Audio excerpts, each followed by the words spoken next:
Dilema bank keliling nagih setoran utang ke aki-aki yang belum makan antara tugas dan rasa empati. Seorang pria yang berprofesi sebagai penagih hutang tak kuasa menahan rasa kemanusiaannya ketika harus menagih angsuran pada orang yang sudah tua. Ia memperlihatkan seorang aki-aki di salah satu daerah di Jawa Barat yang akan menyetorkan uang per hari kepadanya. Terlihat aki-aki tersebut keluar dari gubuk tuanya dengan mengenakan celana pendek dan kemeja batik. Dengan mengenakan peci, ia tampak berjalan membungkuk sambil memegang sejumlah uang. Meski mengalami kesulitan, aki-aki tersebut masih bisa memberikan tersenyum kepada penagih utang.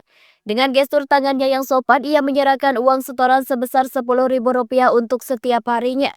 Ternyata aki-aki tersebut sudah menunggu kedatangan penagih utang untuk segera menyerahkan kewajibannya menyetor sejumlah uang. Utang tersebut merupakan milik istrinya yang meminjam uang ke bank keliling untuk memenuhi kebutuhan sehari-hari. Setiap harinya kedua lansia itu kerap harus menahan rasa lapar demi memprioritaskan membayar setoran utang agar segera lunas. Aki-aki ini bukan hanya harus menahan rasa lapar, tapi juga menahan sakit yang dideritanya. Ketika diajak berbincang sebentar oleh si penagih utang, bicaranya sudah tak terdengar jelas, sehingga ia harus menggunakan gestur tangannya agar lawan bicaranya mengerti. Dari gestur tangannya, ia sepertinya tengah merasakan sakit dan linu di sekujur tubuhnya. Karena keterbatasan ekonomi, ia tak punya pilihan lain untuk terus mencari uang bersama istrinya.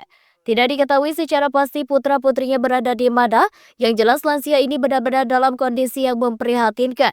Hal itu juga yang mengunggah hati si penagih hutang, ia sebenarnya tak tega harus menagih ke seorang aki-aki. Namun karena profesinya sebagai penagih hutang, ia harus bekerja menyelesaikan tugas dari kantornya. Rasa empatinya terus bergejolak dalam hati hingga ia memutuskan untuk menerima setoran, tapi menyisihkan uang di sakunya sendiri untuk diberikan kepada aki-aki tersebut. Meski tak banyak, setidaknya bisa untuk mengisi perut agar keluarga si aki-aki tak kelaparan. Profesi penagih utang memang cukup berat, bukan cuma karena faktor nasabah yang sulit membayar setoran per harinya, akan tetapi jika bertemu nasabah dengan kondisi seperti ini, dilema besar mungkin akan terjadi antara memilih tugas atau rasa empati.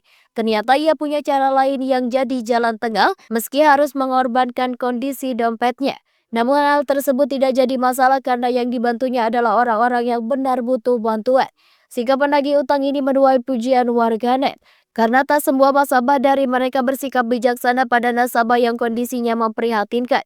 Kebijaksanaan penagih utang ini juga didorong oleh niat si Agi yang tidak kabur saat ditagih. Ia justru tak pernah absen membayar setoran, meski sedang dalam kesulitan.